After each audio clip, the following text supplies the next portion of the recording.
Saudara, ada peserta tender yang digugurkan dengan alasan daftar personel manajerial tidak sesuai dokumen. Pokja menggugurkan penawaran peserta dengan alasan daftar personel manajerial tidak sesuai dokumen. Disinyalir Pokja telah melakukan tindakan post bidding, yaitu Pokja pemilihan dilarang menambah, mengurangi, mengganti, dan/atau mengubah kriteria dan persyaratan yang telah ditetapkan dalam dokumen pemilihan ini, berdasarkan lampiran 5 Peraturan Lembaga Kebijakan Pengadaan Barang, Jasa Pemerintah Nomor 12 Tahun 2021 tentang Pedoman Pelaksanaan Pengadaan Barang, Jasa Pemerintah melalui penyedia. Pada model dokumen pemilihan pengadaan pekerjaan konstruksi metode tender, pasca kualifikasi, 1 file, sistem harga terendah, kontrak gabungan lumsum dan harga satuan angka 28.10. Bahwa bentuk daftar personil manajerial tidak dikompetisikan atau tidak dievaluasi. Menggugurkan peserta dengan alasan daftar personel manajerial tidak sesuai dokumen, artinya Pokja sudah menambah kriteria evaluasi pada saat evaluasi penawaran. Berikut tata cara evaluasi penawaran berdasarkan 5 Peraturan Lembaga Kebijakan Pengadaan Barang, Jasa Pemerintah Nomor 12 Tahun 2021 tentang Pedoman Pelaksanaan Pengadaan Barang, Jasa Pemerintah melalui penyedia. Pada model dokumen pemilihan pengadaan pekerjaan konstruksi metode tender, pasca kualifikasi, 1 file, sistem harga terendah, kontrak gabungan lumsum dan harga satuan. Angka 28.12. Evaluasi teknis. B. Evaluasi teknis dilakukan dengan sistem gugur dengan ketentuan.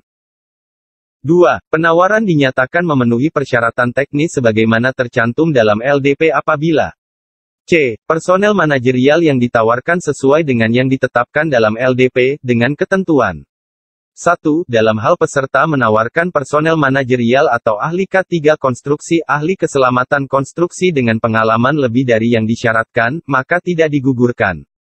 2. Dalam hal disyaratkan jabatan petugas keselamatan konstruksi untuk pekerjaan yang memiliki tingkat risiko kecil, peserta dapat menawarkan personel dengan jabatan ahli K3 konstruksi, ahli keselamatan konstruksi. 3. Kompetensi personel manajerial meliputi lama pengalaman bekerja. 4. Pengalaman kerja dihitung berdasarkan daftar riwayat pengalaman kerja atau referensi kerja dari pemberi pekerjaan. 5. Pengalaman yang disampaikan tanpa melampirkan daftar riwayat pengalaman kerja atau referensi maka tidak dapat dihitung sebagai pengalaman. 6.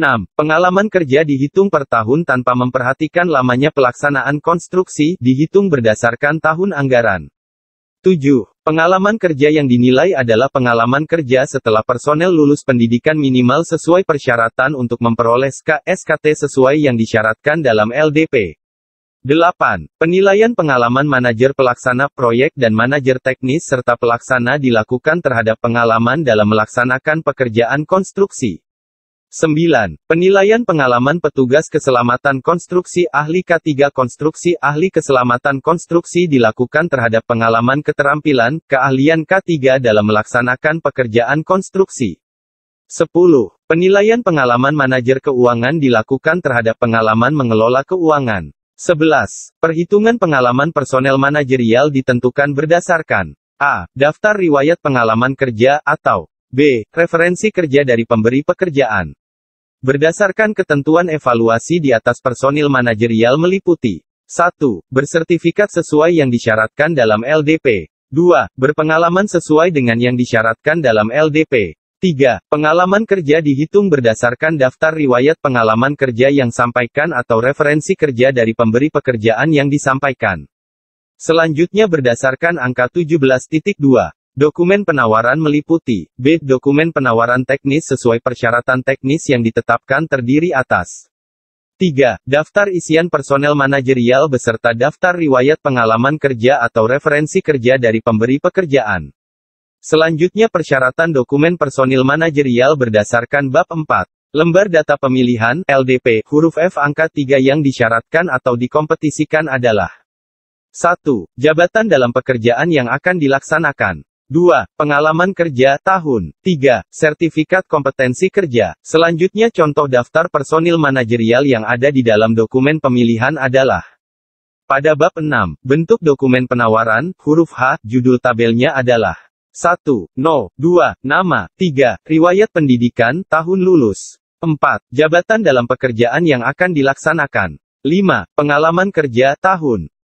Sementara tabel daftar personil manajerial yang ditawarkan oleh peserta adalah sebagai berikut. 1. No. 2. Nama personil. 3. Jabatan dalam pekerjaan. 4. Tempat tanggal lahir. 5. Pendidikan terakhir. 6. Pengalaman kerja. 7. Nomor ijazah. 8. Nomor registrasi sertifikat keahlian, keterampilan. Bahwa tabel personil manajerial yang disampaikan oleh peserta tersebut sudah memenuhi persyaratan sesuai dengan yang disyaratkan dalam bab 4. Lembar data pemilihan, LDP, huruf F angka 3, yaitu sudah ada unsur 1. Jabatan dalam pekerjaan yang akan dilaksanakan. 2. Pengalaman kerja, tahun. 3. Sertifikat kompetensi kerja. Sehingga tabel personal manager yang disampaikan oleh peserta sudah memenuhi persyaratan. Dan perbedaan dan untuk tabel yang disampaikan oleh peserta dengan yang ada contoh di dalam dokumen penawaran menjadi kesalahan yang tidak substansial dan tidak bersifat penting atau pokok sebabkan tidak mempengaruhi hasil evaluasi SI dan tidak mempengaruhi lingkup, kualitas atau hasil kinerja pekerjaan. Berdasarkan dokumen pemilihan angka 28.10, ketentuan umum dalam melakukan evaluasi sebagai berikut. D. Penyimpangan yang bersifat penting, pokok atau penawaran bersyarat adalah 1. Penyimpangan dokumen penawaran dari dokumen pemilihan yang mempengaruhi lingkup, kualitas atau hasil kinerja pekerjaan. Pokja pemilihan dilarang menggugurkan penawaran dengan alasan 2. Kesalahan yang tidak substansial, berupa kesalahan-kesalahan yang tidak mempengaruhi hasil evaluasi. Demikian penjelasan dari kami, semoga bermanfaat bagi kita semua dan menjadikan Pokja lebih waspada dalam melakukan evaluasi penawaran. Silakan ikuti terus dengan cara tekan tombol like, tombol bagikan, tombol lonceng dan tombol subscribe-nya.